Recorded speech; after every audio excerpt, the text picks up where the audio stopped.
भारतीय संविधान वेदों की तरह एक स्थान रखता है। यह बात हिमाचल प्रदेश हाईकोर्ट के माननीय न्यायाधीश विवेक सिंह ठाकुर ने धर्मशाला में 75वें संविधान दिवस के उपलक्ष्य पर आयोजित कार्यक्रम में बतौर मुख्य अतिथि शिरकत करते हुए कही।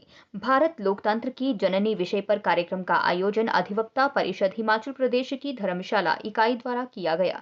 बतौर मुख्य अतिथि शिरकत करते हुए न्यायाधीश विवेक सिंह ठाकुर ने कहा कि संविधान सभा ने संविधान बनाते समय उसका उद्देश्य बिल्कुल स्पष्ट किया है, जिसमें कि सामाजिक, आर्थिक और राजनीतिक न्याय, विचार रखने व बोलने, विश्वास, धर्म व पूजा पद्धति की स्वतंत्रता दी गई है। न्यूज़ 247 के लिए धर्मशाला से राकेश कुमार की रिपोर्ट।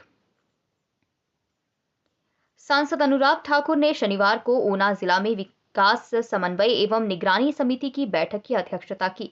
इस बैठक में उन्होंने केंद्र सरकार प्रायोजित विकास योजनाओं की प्रगति का गहन जायजा लिया और अधिकारियों को कार्यों में तेजी लाने के सख्त निर्देश दिए।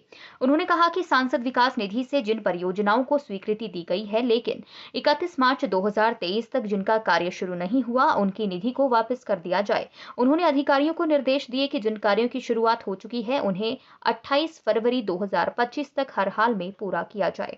सांसद ने अधिकारियों से कहा, वे सिर्फ लक्ष्यों को पूरा करने तक सीमित न रहे, बल्कि कार्य प्रणाली में सुधार लाकर योजनाओं को और अधिक प्रभावी बनाएं। न्यूज़ 247 के लिए ऊना से ज्योति सियाल की रिपोर्ट।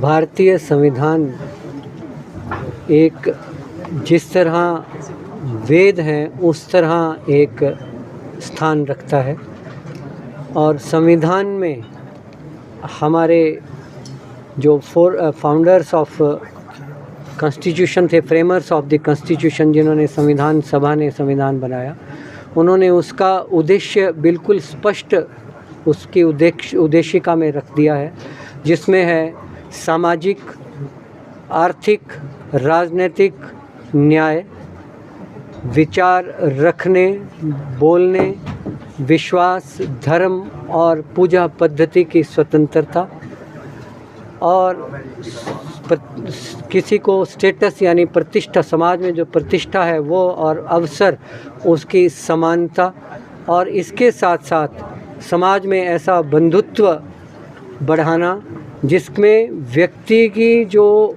इज्जत है, सम्मान है, उसको संरक्षित रखते हुए देश की एकता, अखंडता के लिए कार्य करना।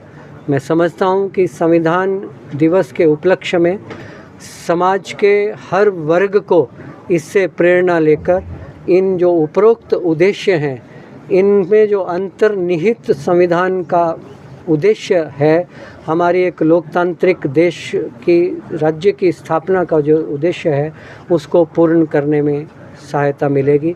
समाज का चाहे वो कोई भी वर्ग हो, किसी भी क्षेत्र के हों, सरकारी क्षेत्र, निजी क्षेत्र, न्यायिक क्षेत्र, व्यापारिक क्षेत्र, सब अगर संविधान से प्रेरणा लेकर अपने अपने कर्तव्य का पालन करेंगे तो बहुत सारी समस्याओं का निराकरण स्वयं ही हो जाएगा।